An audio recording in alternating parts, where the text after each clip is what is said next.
आता नाही का आमच्या घरी यायचं मतदान कुठे आमच्या घरीच आहे ना, दाराला चिटकून ठेवलं पोटर आहे माझ्या दारात यायचं. तो म्हणतो ना आम तिकडे येऊ नको, आपल्या मोटरसायकलला सुद्धा चिटकायचं ते. आणि आता नवीनच फंडा सुरू झाला, तुमच्याकडे झाला नाही का? ते म्हणतात आता उभाच राहायचं. आता मला सांगा, 3404 फॉर्म झाले बीड जिल्ह्यात. आता आथरायचं गुड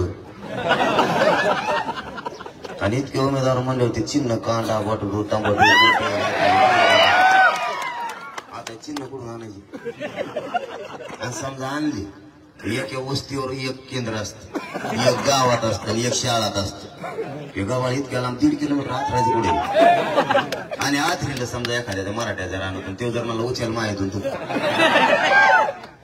आणि नाही उचलिलं, आणि समजा सकाळी आजोबा नंबर लागले आणि त्यांना चिन्ह दिसत नाही, त्याचा नातू खासदार किलो उभा राहिला आणि त्याचं चिन्ह आहे गोटा किंवा तंबाटू, आणि त्याला जर नाही सापडून ते जर सकाळी लागलं लाईनला तिकाड्याकडील वाजले त्याला 3 जाया, बाकी त्यांना मागण खावा करायचं.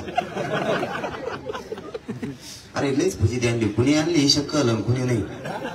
परेशान झाले ते, त्यांना काहीच कळा ना आता काय करायला पाहिजे. आता आहेत का नाही काय देशील आपण? तो विनाकारण केशी करायला लावतो, तू रोडला हटते नाही. मग 23 लोक माझ्या आजूबाजूचे त्यांनी नेले, त्यांना लढलंय बिन. मी फोन नाही लावला, म्हणलं बसा तुम्ही 23 जण जाऊन देऊ. अरे मराठ्याचं जर कल्याण होईल ना, मागून डोकं पिकीचा मी येतो म्हणलं मागून थोड्या दिवसांनी. ते परेशान झाले, 2 दिवस बसून ठुले म्हणले जाऊन द्या. त्यातलं एक असं निभार होतं, ते म्हणलं माझ्याकडे मोटरसायकल बी नाही, काहीच नाही, मी गरीब माणूस मी घेत असतो, फाशी नाहीत मला घरी नेऊन सोडा.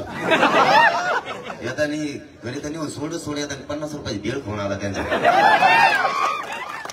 मराठ्याच्या पोराच्या नादी लागणे एवढं सोपं नाही. तुम्ही आमच्यावर अन्याय करू नका, मी तुम्हाला सरळ सांगतो.